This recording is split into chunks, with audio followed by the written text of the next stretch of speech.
It's everything you'd expect in a fine dining establishment. Unique appetizers, succulent salads, lobster tails, and of course, steaks. But it's not in Uptown, South Park, Lake Norman, or Ballantyne. It's in Gastonia.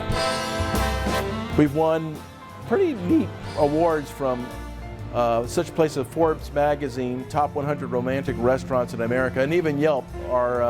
Our guests at Yelp voted us as top 25 steakhouses in America. And it's definitely not housed in your typical restaurant setting.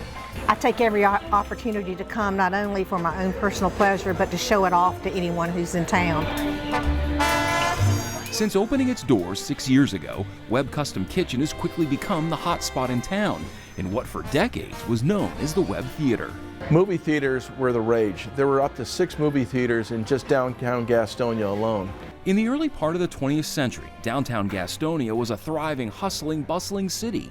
This was just a historic downtown full of history, full of tradition. In the 1920s, J.F. Webb opened the Webb Theater. These are the mill kids doing a scrap drive in front of the Webb Theater back in the 1930s. They just collected things for war effort, and Mr. Webb ran it for forever.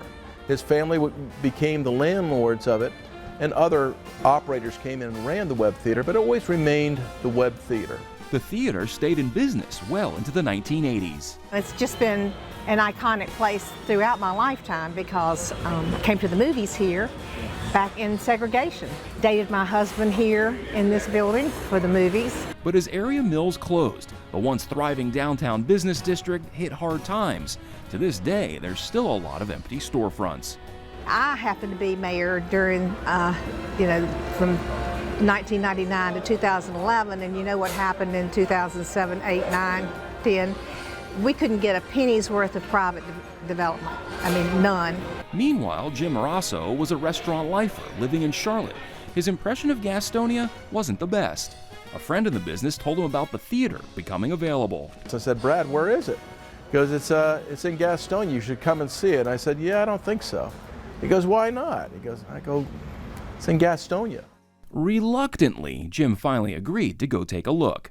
Well, the secret is, maybe you should know what you're talking about before you come to a judgment. And I drove down to downtown Gastonia, having never been there before, but just had my own opinions about it. And I was wrong. I walked into this building of Webb Theater, and I was like, what great bones, what a great opportunity. Jim bought the theater from the city and spent the next 7 months renovating and restoring. Our initial investment we thought would be a few $100,000. We ended up putting in almost $750,000 into the process. The result? One of the most unique dining experiences in the region, a higher-end steakhouse that pays homage to its movie theater roots.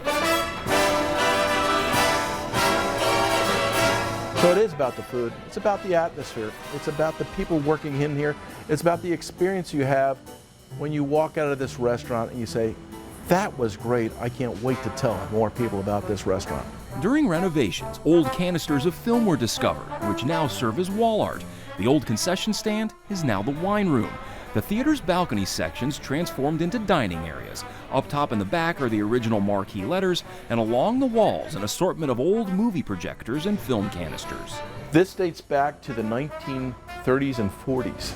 There's even an old student ID card for reduced admission to the theater and a keepsake belonging to a Hollywood pioneer.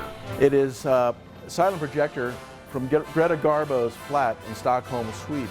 And serving as a backdrop to it all, up on the big screen, a continuous loop of classic movies. We're just stewards of this building, and we felt it was important that everything that we did was of a high quality. The investment, although it may have seemed a little bit large at the time, it has more than paid for itself. And for a guy who once admittedly never considered Gastonia, Jim is now in the process of investing and renovating other downtown buildings. He purchased Citizens National Bank, restored the old clock tower out front, and plans on turning it into a tech and business hub. We also got involved with redesigning living in downtown Gastonia. We purchased a building called the Rustin Building, which was an old furniture store. It was in rough shape. And how about this? During renovation, old ads for Coke and Pepsi were discovered, painted on the walls. Those are now going to be incorporated into the condos that will soon be coming. This city is going to be alive with other developers who are coming to the city, who see the opportunity.